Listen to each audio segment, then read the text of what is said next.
Namaskar dear learners, welcome to the MOOC course of Pharmacology 3 subject code BP602T. I am Dr. Sardindu Kumar Mishra, Associate Professor in the Department of Pharmacology at Ramesh Institute of Vocational and Technical Education, Greater Noida. Dear learners, today we are going to conclude the unit 4 by discussing the protein therapeutics or the you can say the protein molecules, protein drug protein, जो भी आप कहना चाहो, ठीक है. So in previous lecture we have covered the immunosuppressants, immunostimulants, फिर उसके साथ हमने monoclonal antibodies की बात की थी, फिर हमने biosimilars की बात की थी. So let's talk about the protein therapeutics. It is similar to you can say the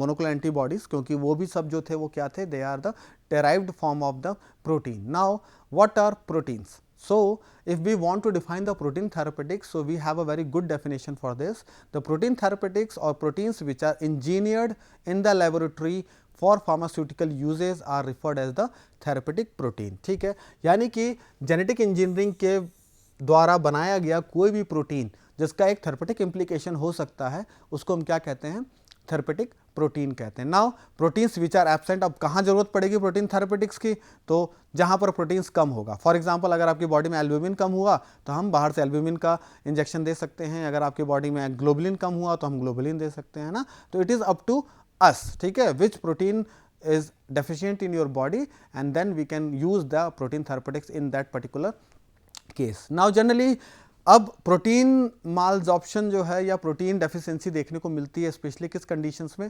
cancer, anaemia, infectious disease, haemophilia, multiple sclerosis, hepatitis, ठीक है ना. और यहाँ पर ही हम प्रोटीन थेरेपेटिक्स को अच्छे से इम्प्लीमेंट करते हैं. नाउ अगर हम एग्जांपल लेते हैं तो गामा ग्लोबुलिन है हमारे पास, ठीक है.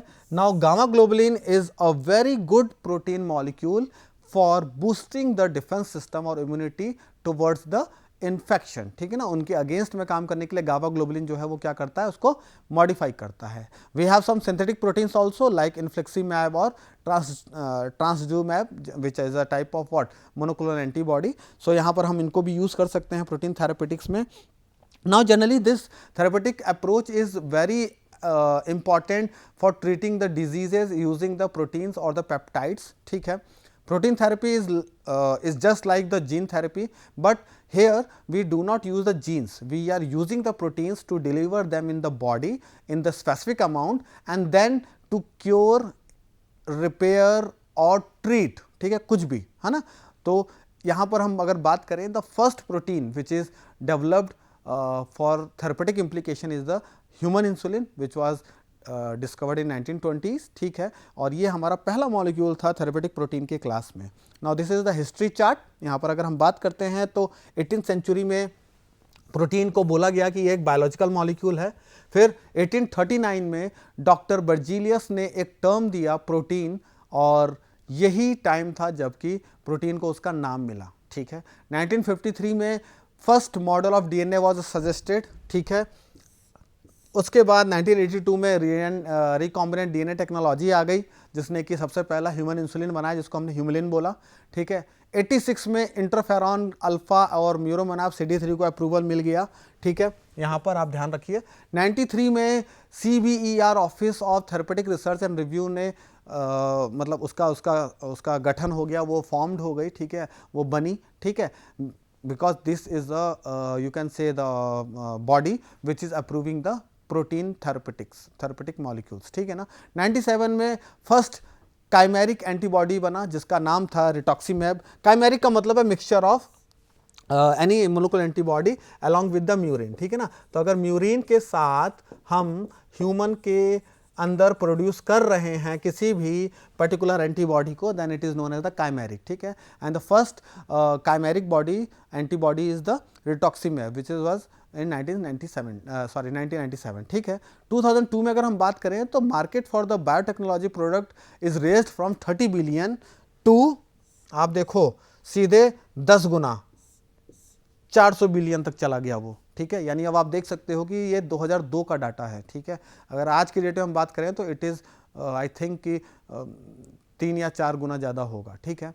सो इन 2006 it is the first time the insulin was you can say formulated in the powder form and it is known as the Exubera, ठीक है, Exubera को approval मिल गया for the treatment, ठीक है ना. Now proteins have been considered for the following products. अब बात आती है वाई प्रोटीन्स, क्यों प्रोटीन की ही हम बात कर रहे हैं, प्रोटीन के अलावा भी तो हम बात कर सकते हैं. तो उसका रीजन क्या है, the diversity of functional group, because they have free thiols और cysteine residue and they have a different amine group, ठीक है ना. तो एक तो ये एडवांटेज है. इसके साथ साथ अगर हम बात करें तो दे कैन इमिटेट, ठीक है ना. इमिटेशन करना बहुत टफ हो जाता है, ठीक है ना. इमिटेशन का मतलब कॉपी करना, ठीक है ना. तो इमिटेशन जो है वो टफ है इसका, ठीक है. साइड इफेक्ट्स बहुत कम है, दे आर हाईली स्पेसिफिक, ठीक है. जहाँ पर इनको काम करना है वहीं पे काम करेंगे and less likely they have you can से प्रोवोक द इम्यून रिस्पॉन्सेज, ठीक है, जिसकी वजह से हमको साइड इफेक्ट्स कम देखने को मिलते हैं, ठीक है. And clinical development and FDA approval is also making them easily available in the market. Now what is the scope of protein therapeutics?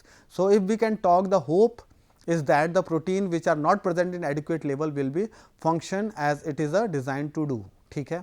For example, if we use certain proteins in addressing cardiovascular diseases which has been evaluated in some studies, especially when veins or arteries become blocked, ठीक है ना, due to the cholesterol or anything, ठीक है ना, the right type of protein will help to cure the that blockage, ठीक है ना. उस ब्लॉकेज को क्योर करने के लिए हम यूज़ कर सकते हैं. Now some doctors also suggested that protein therapy of this type might be eventually successful, specially to eliminate the toxin और द इन्वेडर्स और the you can say the complicated molecules from the surgeries, ठीक है ना. Now if we move towards the classification of proteins, ठीक है, तो यहाँ पर हम इसको अलग अलग क्लासेस में डिफाइन करेंगे, ठीक है. The first group one is the protein therapeutics with enzymatic और रेगुलेटरी एक्टिविटी, ठीक है. इसमें फिर 3 क्लासेज आएंगी, ठीक है. The first one is the replacement of the protein that is deficient और एबनॉर्मल, यानी कोई कम है तो वहाँ पर हम इसको यूज़ करेंगे. For example human insulin in powdered form, ठीक है. इसके अलावा मेकासर्मिन भी जो है उसको भी यूज़ करते हैं. Augmentation of an existing pathway, अब कोई एग्जिस्टिंग पाथवे है उसकी वजह से प्रॉब्लम हो रहा है, ठीक है ना. तो for that purpose we can use, ठीक है. For this we have filgrastim और नियोपेजेन के नाम से आता है, और we can go with the choriogonadotropic alpha injection which is in market में ओविड्रेल के नाम से ये आता है, ठीक है.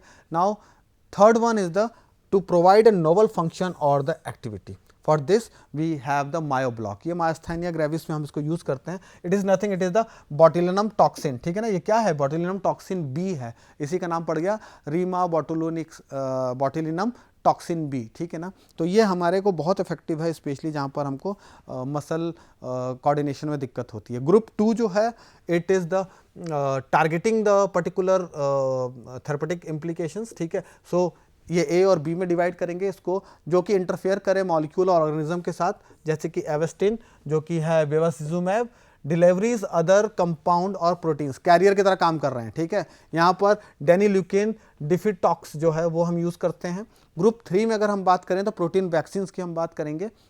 Now what they can do, they can protect against the deleterious foreign agent, ठीक है ना. ये आपको मतलब ये एग्जैक्ट ये प्रोटीन्स मतलब ये वैक्सीन जो हैं ये आपको किसी बीमारी को होने से बचाएंगे. जैसे हेपेटाइटिस बी के लिए हम वैक्सीन लेते हैं, ठीक है. ब्रांड नेम उसका क्या है, एनगेरिक्स, ठीक है. Now treating an autoimmune disease, ठीक है. अगर आपको कोई ऑटोइम्यून डिसऑर्डर हुआ है तो for that we can use. अब ऑटोइम्यून डिसऑर्डर में मैंने आपको बताया था थ्रोम्बोसिटिक परप्यूरिया, ठीक है ना. What is this, that is the absence of the presence of interaction of the RH positive and RH negative in mother and baby, ठीक है ना. तो वहाँ पर हम यूज़ करेंगे रोफालिक जो कि है रोडी इम्यूनोग्लोबुलिन, ठीक है. Group 4 is for the diagnostic purpose, the proteins which are used for the diagnosis, जैसे जेरेफ सरमोलिन जो है उसका ये एसिटेट का फॉर्मूला है, ठीक है. तो वहाँ पर हम डायग्नोसिस स्पेशली जब हमको ग्रोथ हार्मोन का हाइपर या हाइपो चेक करना हो सिक्रीशन, ठीक है. Now apart from this they also can differentiate into the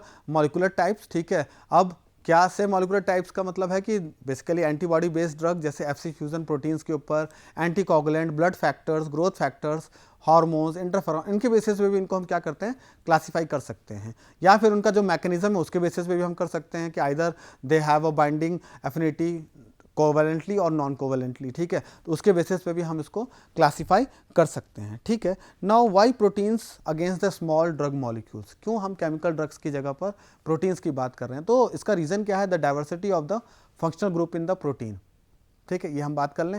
फिर उसके बाद हाई स्पेसिफिसिटी है, देखने को मिल रहा है आपको कि एकदम टारगेटेड काम कर रहा है, ये जो चीज़ की कमी है वही जाएगा आपके शरीर में, ठीक है ना।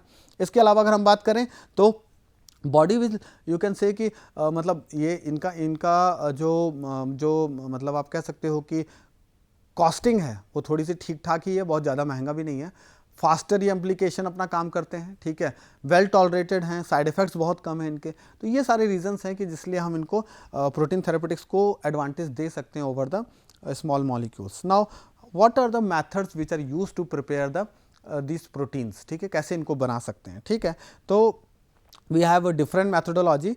सो यहाँ पर मेजर हम 3 की बात करेंगे। The first one is the production of the recombinant proteins in microbial bioreactor, ठीक है ना, यानी कि माइक्रोबियल बायोरिएक्टर के अंदर हम प्रोड्यूस करेंगे। ये जनरली 2 तरह के एग्जांपल्स से हम समझ सकते हैं, जिसमें कि हम पहला वाला जो है it is E coli expression system, और दूसरा जो है एक ईस्ट है जिसको हम कहते हैं सैक्रोमाइसिस सेरेविसी, ठीक है ना। दूसरा तरीका क्या है? ये तो 1 हो गया, ठीक है।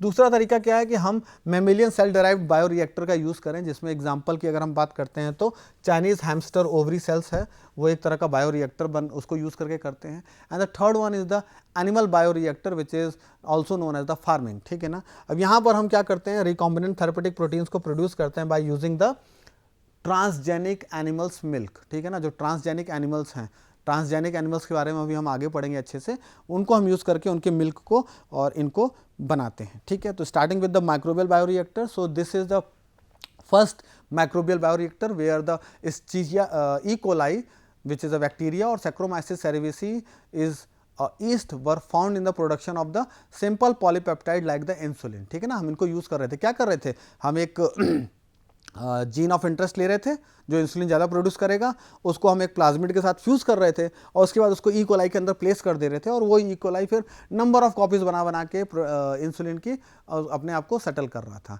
Microbial bioreactors were found to be the unsuitable for proteins which have a post translational complex post translational modification. तो यहाँ पर ये हम बिल्कुल नहीं कर सकते जहाँ पर कॉम्प्लेक्स क्या होगा? पोस्ट ट्रांसलेशनल मॉडिफिकेशन होगा, यानी कि टर्शरी से या सेकेंडरी से टर्शरी और क्वार्टिनरी तक प्रोटीन का स्ट्रक्चर जाए, वो ज़्यादा वहाँ पर हम इसको यूज़ नहीं कर सकते हैं, ठीक है। Now this will lead to the development of large scale mammalian cell culture, for example the use of the Chinese hamster ovary cell culture bioreactors, ठीक है ना। What are the limitations of microbial bioreactor? तो एक तो मैंने बता दिया कि जहाँ पर पोस्ट ट्रांसलेशनल कॉम्प्लिकेशंस होंगे वहाँ यूज़ नहीं कर सकते हैं, ठीक है। इसके साथ साथ जहाँ पर एन और ओ टर्मिनल का भी छेड़छाड़ होगा, ठीक है ना, वहाँ पे भी हम इसको थोड़ा सा अवॉइड करते हैं, ठीक है ना। So this is the human insulin production. अगर आप मैंने अभी बताया ही आपको, ये एक जीन है जिसमें कि जो कोड कर रहा है पर्टिकुलर ह्यूमन इंसुलिन के लिए, ठीक है, उसको हमने किसके साथ फ्यूज़ कर दिया? एक प्लाज्मिड के साथ फ्यूज़ कर दिया, ठीक है। तो आप यहाँ देखो ये फ्यूज़ कर दिया। Now we can place this into the E coli. E coli में मल्टीपल कॉपीज़ बनेंगे, आप देखो ये मल्टीपल कॉपीज़ बन गए, ठीक है। उसके बाद हमने उसमें से इंसुलिन को अलग कर लिया और जो पर्टिकुलर प्लाज्मिड था उसको हमने अलग कर लिया, और फाइनली हमारे पास मार्केटेड इंसुलिन जो है वो मिल जाएगा, ठीक है। तो ये एक तरीका है जो कि प्रोडक्शन में माइक्रोबियल बायोरिएक्टर्स को यूज़ करके बनाया जा सकता है। This is a step which I already mentioned you, ठीक है। सो अब हम बात करते हैं सेल कल्चर बायोरिएक्टर्स की। Now this technology is permitted for the development of numerous monoclonal antibodies, cytokines and other complex bioactive molecules, ठीक है ना।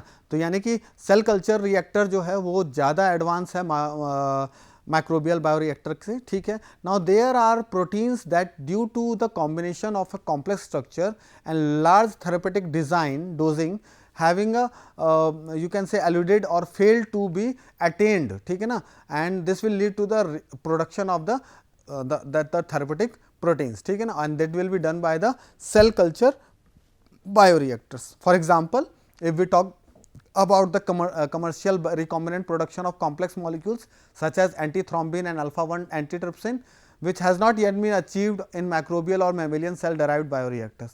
Now cell culture systems require highly initial capital expenditure ठीक है, ये आप ध्यान रखिएगा कि इसमें पैसा जो है बहुत अच्छा लगेगा। Parallelly they do not have a scale up plan, they lack the scale up plan and that's why they are not used for the large scale production of the particular protein. Now this will lead to the development of what? The transgenic technology, that is the production of the recombinant therapeutic proteins in the milk of transgenic animals. ठीक है ना, यानी कि अब हम transgenic animals को use करके milk को क्या करेंगे, प्रोड्यूस करेंगे. सो अब हम बात करते हैं what is transgenic animals. So generally they are the animals which has been genetically modified. ठीक है, यानी फॉर एग्जांपल अगर हम चाहते हैं, जैसे अगर आप देखो तो कुछ चूहे होते हैं जिनके अंदर जिनको हम एल्बिनो रैट्स कहते हैं. ठीक है ना, तो अब उनके अंदर जो मेलानिन है दैट इज एब्सेंट. ठीक है, वो जीन ही नहीं है जो कि मेलानिन को बना रहा हो. ठीक है, तो इसी तरीके से अगर हम कुछ मॉडिफिकेशन करना चाहते हैं किसी एनिमल में, तो वो पर्टिकुलर जीन उसमें डाल देंगे या फिर उसको डिलीट कर देंगे, जिसकी वजह से वो प्रॉपर्टी हमको मिल जाएगी. नाउ सो अब इसको आप कह सकते हो कि पर्टिकुलर एक स्पेसिफिक कैरेक्टरिस्टिक्स को अचीव करने के लिए हम उसको मतलब एडिशन या फिर डिलीशन कुछ भी कर सकते हैं. Different type of transgenic have been invented to cater the specific societal need. ठीक है, it includes transgenic disease models, transgenic farmers, xeno transplanters and the transgenic food resources. ठीक है, सो अब बात करते हैं कि कैसे ट्रांसजेनिक एनिमल्स बनाए जाते हैं. ठीक है, तो the foreign DNA can be inserted in 3 types. ठीक है, अब आपको, क्योंकि मैंने आपको बोला ना कि एक जो इंटरेस्टेड काम, आप फॉर एग्जांपल मान लो कि किसी की आंखें नीली हैं. ठीक है, अब आप चाहते हो कि आपके आने वाले जनरेशन की आंखें भी नीली हो जाएं, तो आपको क्या करना होगा, जो प्रोटीन उस पर्टिकुलर ब्लू आइज को एनकोड करता है वो आप आइसोलेट कर लो, और आइसोलेट करके अपने जो आने वाली पेडिग्री है उसके साथ उस जीन को डीएनए के साथ उसको क्या कर दो, मर्ज कर दो, मर्ज करके उसको इंसर्ट कर दो अपनी बॉडी में. तो मे बी पॉसिबल कि आगे आने वाली जनरेशन में वो प्रॉपर्टीज आइदर फर्स्ट जनरेशन या सेकंड जनरेशन में आपको देखने को मिल जाए. ठीक है, so for this there are different methodology to insert the DNA. So the first one is the DNA micro injection. अब यहाँ पर क्या करते हैं हम, यहाँ पर हम जनरली फ्यूज करते हैं एक्सप्रेशन वेक्टर को. ठीक है, जो कि एक जीन है. ठीक है, और जिसके अंदर की स्पेसिफिक एनकोडेड जीन है जिसके अंदर वो पर्टिकुलर प्रोटीन बनाने की क्षमता है. ठीक है, and this will be what you fused with the memory gland specific regulatory sequence and then this will inserted into the what the germ line of the selected production species. यानी कि हमने क्या किया, हमने एक पहले तो वेक्टर लिया और उसको फ्यूज कर दिया मेमोरी ग्लैंड के साथ. ठीक है ना, उस पर्टिकुलर एनिमल के. ठीक है, when integrated the milk specific expression construct and becomes a dominant genetic characteristics that is inherited by the progeny of the founder animal. यानी कि जो अगला जनरेशन आएगा उस एनिमल का, उसके अंदर वो प्रोटीन जो है वो ज़्यादा यील्ड में देखने को मिलेगा. Now this general strategy makes it possible to harness the ability of dairy animal mammary glands to produce the large quantity of complex proteins. अब इसके लिए आप काउ यूज़ कर सकते हो, गोट यूज़ कर सकते हो, and sometimes we can also go for the horses. ठीक, सॉरी कैमल्स. ठीक है, नाउ अब ये वही है जो मैंने आपको बताया, ये मेमोरी ग्लैंड रेगुलेटरी सीक्वेंस है, ये जीन ऑफ इंटरेस्ट है. इन दोनों को प्लस कर दिया और उसके बाद हमने एक टारगेट प्रोटीन इसको इंसर्ट कर दिया पर्टिकुलर एक सेल के साथ. ठीक है, और उसके बाद उसको हमने इंसर्ट कर दिया हमारे पर्टिकुलर एक एनिमल में. ठीक है, उस एनिमल में इंसर्ट करने के बाद अब उस एनिमल की जो प्रोजेनी आएगी, जो पेडिग्री होगी, आप मान लो ये 3 बच्चे हुए उस बकरी के.